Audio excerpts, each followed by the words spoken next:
Good morning, everybody. My name is Jeffrey Caldwell. This is, I think, video four. I've brought to you a couple historical raps. I've also talked about my experience and how of our immersion program at my school, MVS, the Miami Valley School, and how that has changed my experience in the classroom. Well, today I am glad to bring you this video about my analysis of chapter 42 in The American Pageant by Kennedy and Cohen. Um, we have skipped ahead of the chapter we're currently in. We're in 25, and we're skipping ahead to look at the problems that face the 21st century and the American people of today. We have becoming historical thinkers, we are looking at individuals and how they react to situations and how environment changes over time. Between the 1700s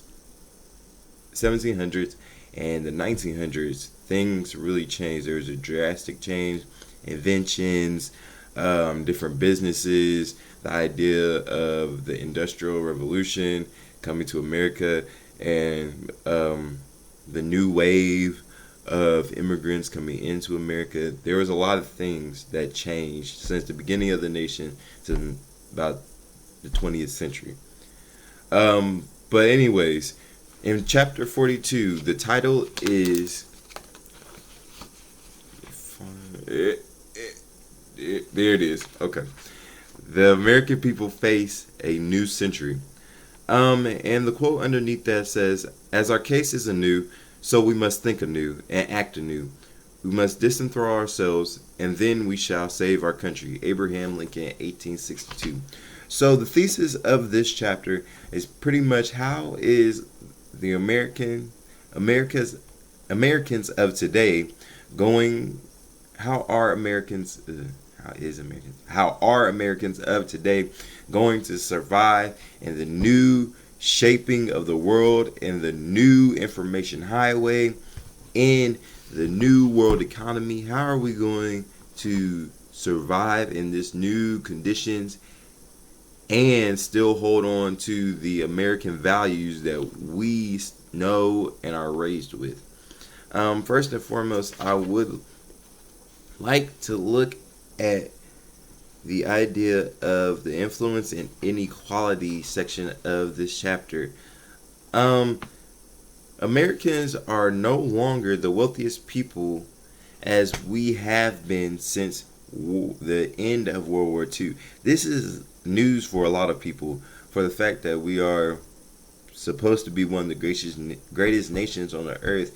However, we are not full of the wealthiest people on the planet. This is an idea that we have developed as Americans, and that we are the wealthiest. No matter looking at any other nation, we are the wealthiest. We are King Cotton amongst the other places in the world.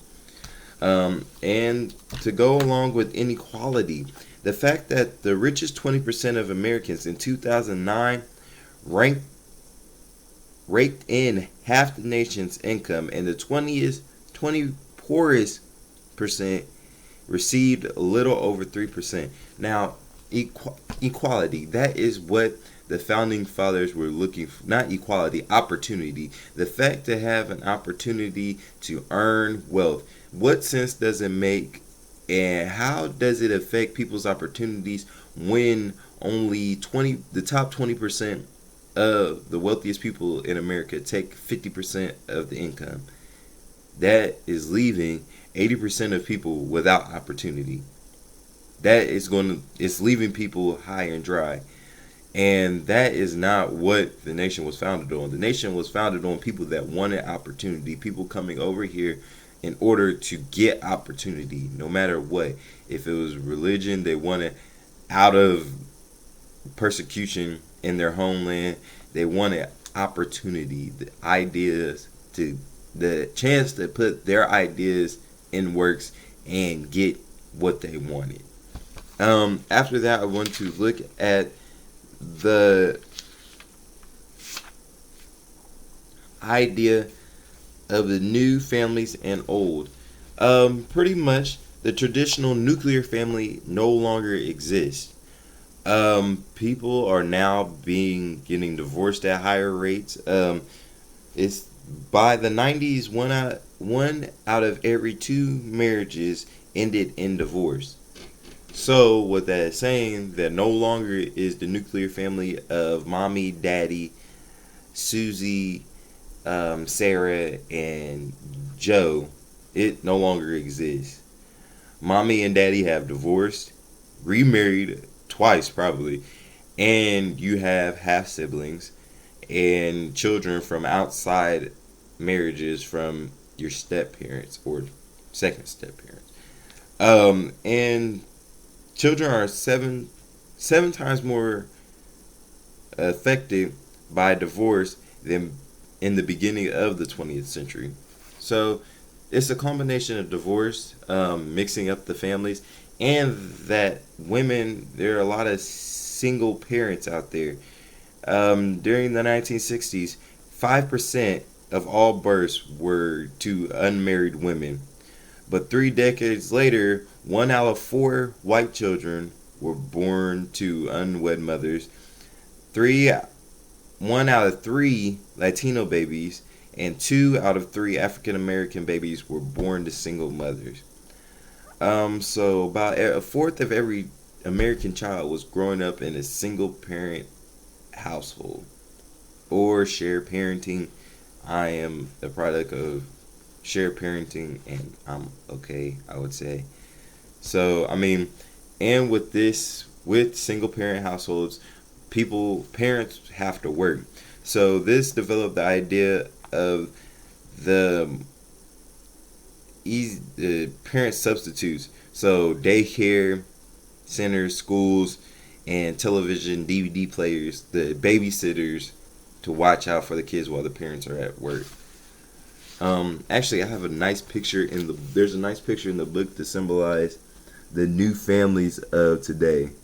As you can see, mommy, daddy, Sam, me, Joey, Sally, and then you can see daddy's new marriages and girlfriends and mommy's new marriages and boyfriends.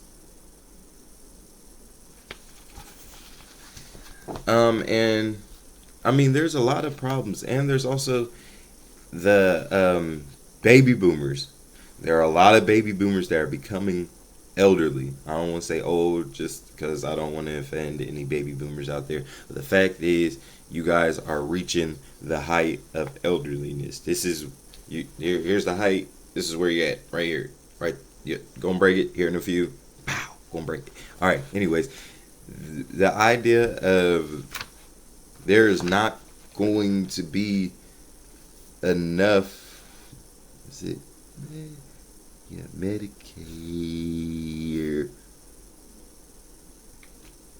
I think it's Medicare, Medicaid. I don't know which one. I don't want to offend anybody. But anyway, there's not. It's going to be hard for the younger generations below the baby boomers to fuel that branch of government that helps out the elderly, medicine and all that pays for that. Because I mean, there is a large number of baby boomers, an incredibly large amount, incredibly. So, and I guess that's also looking forward is the thought process of once these baby boomers are gone, RIP, sorry, that there are going to be a lot of jobs. People that had worked hard for 30 years and have maintained these jobs are going to be gone. So this leaves room for my generation, generations before me, and generation after me to embark on new career paths and new job opportunities. So this is what I've gained from chapter 42. I hope to bring you more videos and more historical raps. Watch out for chapter, I'm thinking about the Civil War era. I forget what chapters it is, but I'm thinking about going No Church in a While or The Devil is a Lie, remix, historical rap version. I love y'all. Peace and have a good day.